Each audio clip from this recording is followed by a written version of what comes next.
Good morning students, myself Shan Patel. Today we are going to start part 3 of chapter number 18, pollution of air and water. जैसे कि बच्चों last 2 part में part 1 और part 2 में हमने air pollution के बारे में समझा। एयर पोल्यूशन जो है वो किस तरीके से क्रिएट होता है, क्लियर? लास्ट लेक्चर में भी हमने एयर पोल्यूशन के बारे में डिटेल में समझ लिया, ताजमहल का एग्जांपल देकर हमने समझा। लास्ट लेक्चर में हमने ये समझा था कि ताजमहल जो है वो आपको पता है कि व्हाइट मार्बल से बना हुआ है। ताजमहल जो है एकदम व्हाइट मार्बल से बना हुआ है, लेकिन एयर पोल्यूशन की वजह से, कुछ फैक्टेरियाज की वजह से एयर के अंदर कुछ पोल्यूटेंट्स मिक्स हो जाते हैं और वो पोल्यूशन की वजह से एयर पोल्यूशन क्रिएट होता है। और एयर पोल्यूशन की वजह से जब एसिड रेन होती है, नाइट्रिक एसिड, सल्फ्यूरिक एसिड, ये जब एयर के अंदर मिक्स होते हैं, तब जब रेन होती है तब वो रेन के साथ, रेन के वाटर के साथ जब ये दोनों एसिड मिक्स होते हैं तब एसिड रेन आती है। और एसिड रेन की वजह से ये ताजमहल जो है उसका कलर, ये जो ड्रॉप्स है वाटर के जब ताजमहल के ऊपर गिरते हैं तो उसका ताजमहल का कलर जो है व्हाइट मार्बल वो येलो कलर में कन्वर्ट हो जाता है, clear?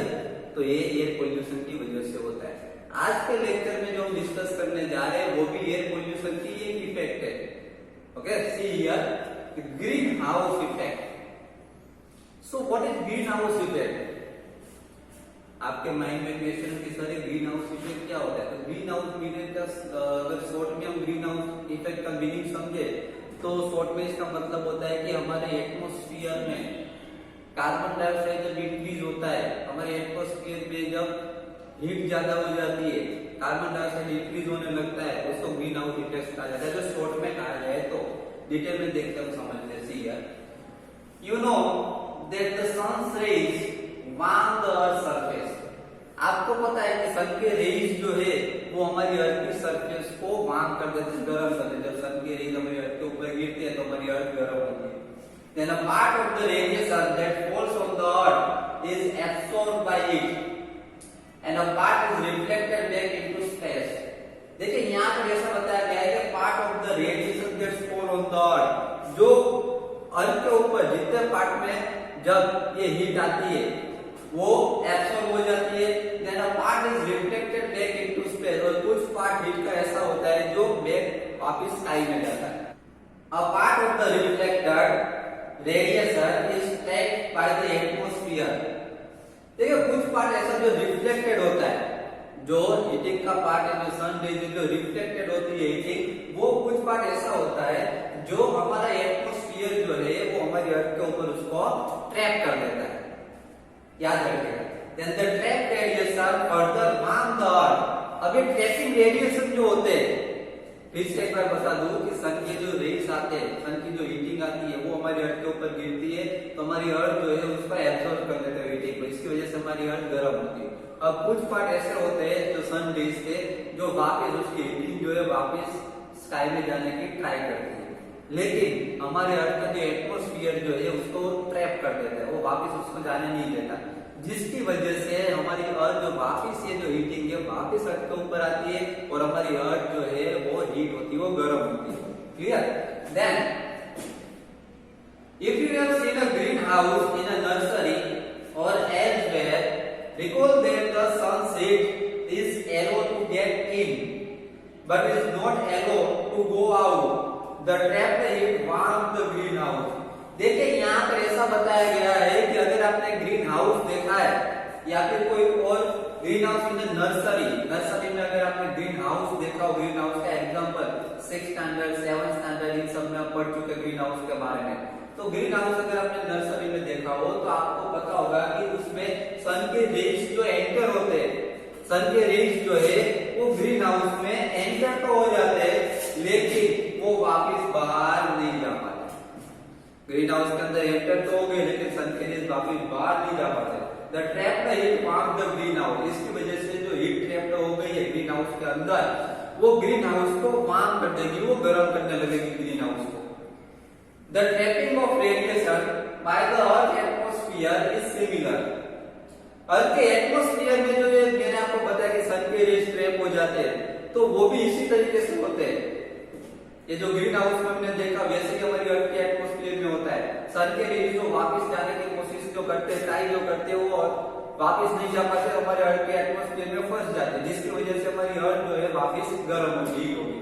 That is why it is called the green house effect. पता चला, इसलिए इसको ग्रीन हाउस इफेक्ट कहा जाता है। Now without this process life would not have been possible on the earth. देखिए यहाँ पे ऐसा बताया गया, इस प्रोसेस, विदाउट दिस प्रोसेस, ये प्रोसेस के बिना हमारी लाइफ पॉसिबल नहीं है हमारी अर्थ पे, क्योंकि सन के रेज तो हमारी अर्थ पे आने ही वाले हैं, सन के रेज तो चाहिए ही हमको, okay. But now it returns light. Excess of CO2 in the air is one of the gases responsible for this effect। देखिए ये इफेक्ट की वजह से, ग्रीन हाउस इफेक्ट की वजह से हमारे अर्थ के ऊपर CO2 जो है वो इंक्रीज होता जा रहा है डे बाय डे। ये ग्रीन हाउस इफेक्ट की वजह से ये जो सन के रेज जो है जो वापस नहीं जा पाते सन में, जो स्काई में जो वापस नहीं जा पाते, ये ग्रीन हाउस इफेक्ट की वजह से ये प्रॉब्लम होती है। CO2 जो है डे बाय डे इंक्रीज होता जा रहा है, जैसे जैसे दिन जा रहे CO2 हमारी अर्थ पे इंक्रीज होता जा रहा है। You know that CO2 is one of the components of air. हमको पता है कि CO2 जो है वो एक का ही एक पार्ट है, एक ही एक कंपोनेंट है। एयर में बहुत सारे गैसेस आए हुए, like oxygen, nitrogen, CO2, argon, ये सब हमने देख लिया।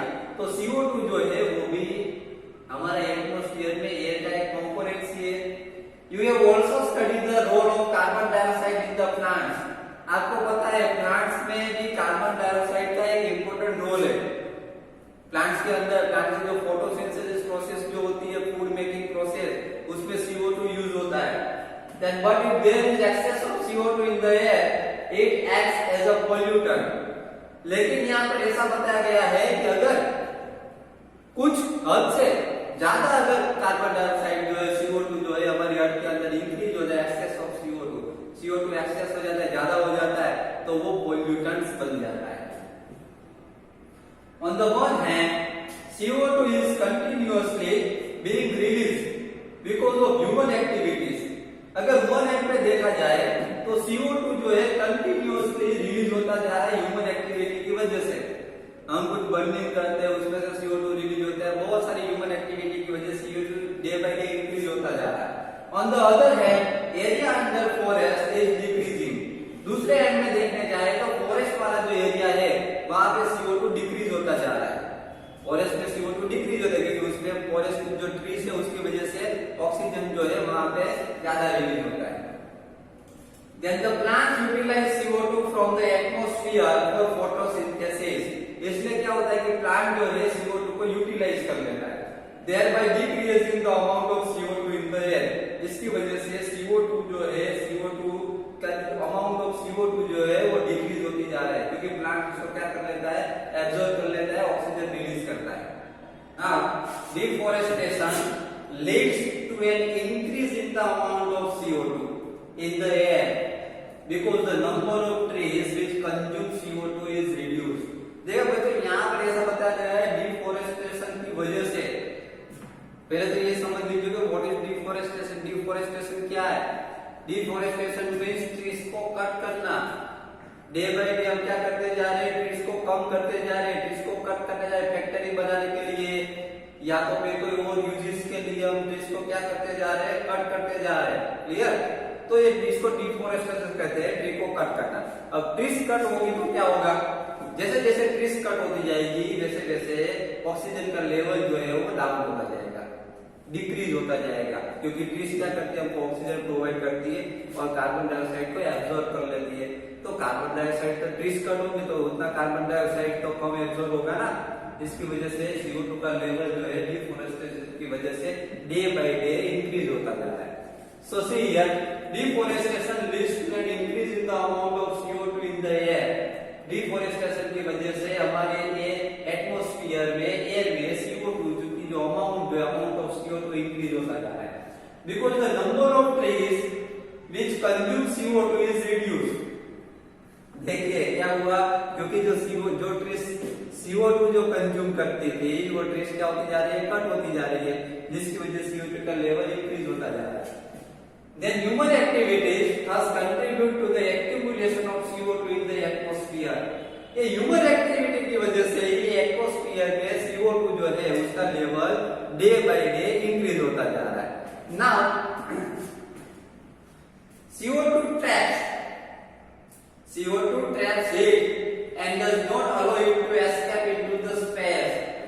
मिलेगा, CO2 जो है, CO2 ट्रैप द हीट, वो हीट को ट्रैप करके रखता है, हीट को वापस नहीं जाने देता वो स्पेस में। Then as a result the average temperature of the earth atmosphere is gradually increasing, जिसकी वजह से हमारी अर्थ का जो एवरेज टेम्परेचर है उससे टेम्परेचर जो इंक्रीज होने लगता है, ग्रेजुअली वो इंक्रीज होता जाता है, बढ़ता जाता है temperature. This is called the global warming, इसी को ही ग्लोबल वार्मिंग कहा जाता है। फिर से एक बार मैं आपको बता दूं, ध्यान से सुन लीजिए, ग्लोबल वार्मिंग क्या है। सन के रेज जो है हमारी अर्थ पे आते हैं, हमारी अर्थ पे सन के रेज जो है आने की वजह से हमारी अर्थ के जितने पार्ट के ऊपर सन के रेज गिरते हैं वो सन के रेज को एब्जॉर्ब कर लेते हैं, हमारी अर्थ सन के रेज को एब्जॉर्ब करती है, जिसकी वजह से हमारी अर्थ जो है वो हीट होती है, गर्म होती है। क्लियर? अब कुछ पार्ट सन के रेज के ऐसे होते हैं जो रिफ्लेक्ट होकर वापस जाते हैं, लेकिन कार्बन डाइऑक्साइड का लेवल इंक्रीज होने की वजह से अर्थ का जो ये जो सन के रेज जो है, हीटिंग जो है अर्थ से बाहर नहीं जा पाती, वो ट्रैप हो जाती है अर्थ के अंदर। क्लियर? इसकी वजह से अर्थ जो है ज्यादा टेम्परेचर, ग्रेजुअली उसका टेम्परेचर इंक्रीज होता जाता है। क्लियर? इसी की वजह से कार्बन डाइऑक्साइड इंक्रीज हो जाता है और इसी की वजह से ग्लोबल वार्मिंग क्रिएट होता है। Now, global warming has become a major concern for governments worldwide. देखिए बच्चों, यहाँ पर ऐसा बताया गया है कि ग्लोबल वार्मिंग जो है वो सिर्फ हमारे कंट्री का एक प्रॉब्लम नहीं है। ग्लोबल वार्मिंग जो है सिर्फ एक कंट्री का एक प्रॉब्लम नहीं है। ग्लोबल वार्मिंग जो है वो वर्ल्ड वाइड प्रॉब्लम है, पूरे वर्ल्ड में ये प्रॉब्लम है ग्लोबल वार्मिंग का। Now, global warming can cause sea levels to rise dramatically. देखिए यहाँ पर ऐसा बताया गया है ग्लोबल वार्मिंग जो है उसकी वजह से सी लेवल इंक्रीज होता जा रहा है। अब किस तरीके से, तो देखिए इंक्रीज ही होगा ना, ग्लोबल वार्मिंग मीन्स क्या, CO2 इंक्रीज होना, मीन्स गर्मी बढ़ना हमारी अर्थ के ऊपर, टेम्परेचर इंक्रीज होना, टेम्परेचर इंक्रीज होगा तो हमारी अर्थ के ऊपर जो हिमालय वो सब जो कोल्ड प्लेसेस जो है वहां पे जो आइस जो है वो क्या होगा, मेल्ट होगा। ये आइस मेल्ट होगा, आइस मेल्ट की वजह से उसमें से वाटर बन जाएगा और वाटर जो है वो रिवर में जाएगा, रिवर के थ्रू वो ओशन में जाएगा। समझ में आ रहा है? जिसकी वजह से ओशन का लेवल भी डे बाय डे इंक्रीज होता जा रहा है। In many places coastal area से ऑलरेडी बीन फ्लडेड, बहुत सारे प्लेसेस ऐसे हैं जहाँ पे कोस्टल एरिया के अराउंड जहाँ पे बार बार फ्लड आता रहता है। इसी की वजह से, ग्लोबल वार्मिंग की वजह से टेम्परेचर इंक्रीज होता जा रहा है। इसकी वजह से global warming could result in the wide ranging effects on rainfall patterns. देखिए ग्लोबल वार्मिंग उसकी कौन कौन से फैक्टर्स के ऊपर इफेक्ट होती है ग्लोबल वार्मिंग की, तो एक तो रेनफॉल पैटर्न, रेनफॉल की हमारी जो पैटर्न है वो चेंज हो गई है। अब देखो मॉनसून में रेन कम होती है, दूसरे सीजन में भी कभी भी रेन हो जाती है, तो रेनफॉल की पैटर्न चेंज हो गई है। एग्रीकल्चर के ऊपर इफेक्ट होती है ग्लोबल वार्मिंग की, फॉरेस्ट के ऊपर इफेक्ट होती है, प्लांट्स एंड एनिमल सब के ऊपर ग्लोबल वार्मिंग की इफेक्ट होती है। Then a recent climate change reports give us only a limited time to keep the greenhouse gases at the present level. देखिए रिसेंट क्लाइमेट जो चेंजेस का जो रिपोर्ट आया है उसमें बताया गया है कि ये ग्रीन हाउस गैसेस जो है वो लिमिटेड टाइम है, लिमिटेड टाइम के लिए अभी हमारी उस अर्थ पे वो रह सकते हैं, तो उसका लेवल जो उसकी बात हो रही है। अदरवाइज द टेम्परेचर में rise by more than 2 degrees Celsius by the end of the century, a level considered dangerous.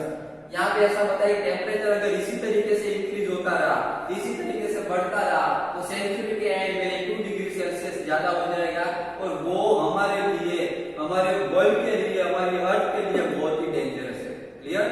तो बच्चों आज के लेक्चर में हमने पार्ट 3 में ग्रीन हाउस इफेक्ट के बारे में स्टडी की। What is green house effect? Green house effect जो है वो कार्बन डाइऑक्साइड CO2 इंक्रीज होने की वजह से होता है और इसकी वजह से फ्यूचर में हमें बहुत ही प्रॉब्लम हो गई। क्लियर? तो इसलिए ऐसा बताया गया ग्रीन हाउस इफेक्ट को कंट्रोल करने के लिए ज्यादा से ज्यादा हमें क्या करना चाहिए, ट्रीज ग्रो करनी चाहिए। अगर हम ज्यादा से ज्यादा ट्रीज ग्रो करेंगे तो हमारे एटमॉस्फेयर में ऑक्सीजन का लेवल इंक्रीज होगा और कार्बन डाइऑक्साइड का लेवल डिक्रीज होगा। ओके, तो बच्चों आज का लेक्चर हम यहाँ पर कंप्लीट करते हैं। नेक्स्ट लेक्चर में पार्ट 4 में हम इससे भी आगे बहुत ही इंटरेस्टिंग टॉपिक के बारे में डिस्कस करेंगे। ओके।